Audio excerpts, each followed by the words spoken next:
সন্তান না হওয়ার কারণে মাজারে মানত করলে কি ঈমান চলে যায়? কোরআন হাত থেকে পড়ে গেলে নাকি কোরআনের ওজন পরিমাণ চাল মসজিদে দান করতে হয়, এটা সঠিক কিনা? ঘরে কাবা ঘরের পেইন্টিং টাঙিয়ে রাখার বিশেষ কোনো ফজিলত আছে কিনা? আমার কোনো কাজে আমার শাশুড়ি পছন্দ করে না, শুধু ভুল ধরনের ক্ষেত্রে আমার করণীয় কি? সন্তান না হওয়ার কারণে মাজারে মানত করলে কি ঈমান চলে যায়? সন্তান না হওয়ার কারণে মাজারে মানত করা ভুল পদ্ধতি। মানত করতে হবে শুধুমাত্র আল্লাহর নামে এবং কোনো পীর বুজুর্গের নামে বা কোনো কবরে যিনি সাহিত্য আছেন তার নামে মানত করা হারাম। তবে হারামে লিপ্ত হলেও এটা শিরকে আসগর হিসেবে বিবেচিত, এর ফলে ঈমান চলে যাবে না, অর্থাৎ শিরকে আকবর হবে না এটি। তবে মাজারের আশপাশে অবস্থানটা তো যে সমস্ত গরিব মানুষজন আছে তাদেরকে খাওয়ানোর জন্য যদি মানত করে, এটা একটা সূক্ষ্ম দিক, সেটা জায়েজ হতে পারে। বাট মাজারে আমি দান করব বা মাজারে মানত করব, সাধারণত মাজারে মানত করলে মাজারের যারা আছে তারা এটা ভাগযোগ করে নেয় অথবা তাদের মতো তারা বন্টন করে। ওই মাজারে মানত করার পদ্ধতিটা সঠিক না এবং এটা হারাম এবং শিরকে আসগর। নবী সাল্লাল্লাহু আলাইহি ওয়াসাল্লাম বলেছেন, মান নাযারা আন ইয়াসি আল্লাহ ফালা ইয়াসি, কেউ গুনাহ করার মানত করলে সেটা পূরণ করবে না।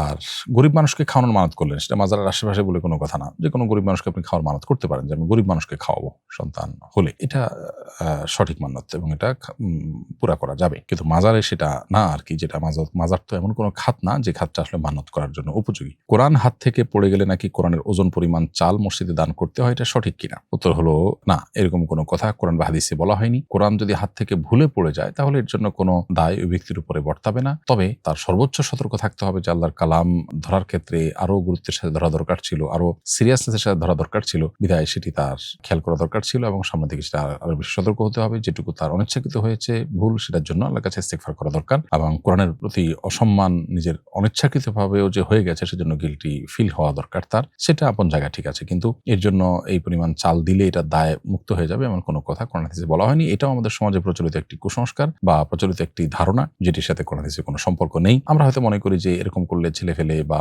যারা কোরআন ধরার ক্ষেত্রে খুব বেশি সিরিয়াসনেসের সাথে ধরেন না, তারা হয়তো একটু সতর্ক হয়ে যাবেন, এই জন্য কিছু জরিমানা তাদের জন্য আরোপ করা হোক। এরকম মন গড়া কোনো শাস্তি আরোপ করা কোরআন হাদিসের নামে বা ইসলামের কাজ হিসাবে এটা সঠিক না। ঘরে কাবা ঘরের পেইন্টিং টাঙিয়ে রাখার বিশেষ কোনো ফজিলত আছে কিনা? না, কাবা ঘরের ছবি বাসায়, দোকানে, অফিসে টাঙিয়ে রাখার বিশেষ কোনো ফজিলত নেই, অর্থাৎ এটা করলে সওয়াব হবে এরকম কোনো কথা, অমুক এতটুকু সওয়াব হবে কোনো কথা নেই। তবে কাবা ঘরের মহাব্বত, এটা ইমানদারের ইমানের বহিঃপ্রকাশ, আল্লাহর প্রতি ভালোবাসার ফসল, বিধায় সেই ভালোবাসা থেকে কেউ যদি টাঙিয়ে রাখেন, তার দেখে যদি কাবা ঘরের প্রতি ভালোবাসা আরো বাড়ে, এটা তার প্রেমের আলামত, শুধুমাত্র এটুকু বলা যেতে পারে। এর আলাদা করে কোনো ফজিলত বা বিশেষ কোনো সওয়াবের কথা কোরআন বা হাদিসে কোথাও বর্ণিত হয়নি। বরং এটাকে সামনে রেখে যদি কেউ সিজদা করেন এবং সেখানে যদি তার এমন কোনো চিন্তা আসে যেটি তার জন্য আসলে শরীয়ত অনুমোদিত নয়, তখন বরং সেটা নিষিদ্ধ হতে পারে। অবশ্য এরকমটি সচরাচর মানুষ করে না, কিন্তু অপশন এরকম হতে পারে কখনো। অতএব ঘরে বা অফিস আদালতে এমনিতে ছবি থাকতে পারে, সেখানে যদি স্পষ্ট কোনো মানুষের প্রাণীর ছবি স্পষ্ট বোঝা না যায়, তাহলে সেক্ষেত্রে এরকম ছবি টাঙিয়ে রাখতে কোনো অসুবিধা নেই। আমার কোনো কাজে আমার শাশুড়ি পছন্দ করে না, শুধু ভুল ধরনের ক্ষেত্রে আমার করণীয় কি?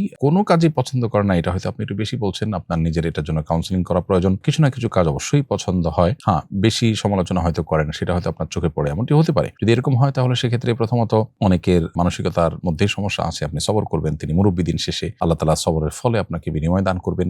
আর তাকেও সংশোধন করবার জন্য কোনো উদ্যোগ আপনার জায়গা থেকে গ্রহণ করার সুযোগ থাকলে সেটি আপনি নেবেন, দোয়া করবেন আল্লাহ যেন তাকে সংশোধন করেন। আর সবরের উপর ট্রিটমেন্ট নেই, কোনো সমাধান নেই। সবর হলো সর্বোচ্চ, সর্বোন্নত, সবচেয়ে সুন্দরতম সমাধান। আর সবর জামিল, অতএব সবর করতে পারলে বরং এটা আপনার জন্য আখিরাতে যেমন কল্যাণ বয়ে আনবে, দুনিয়াতেও আপনার জন্য এটি কল্যাণ বয়ে আনবে ইনশাআল্লাহ তাআলা।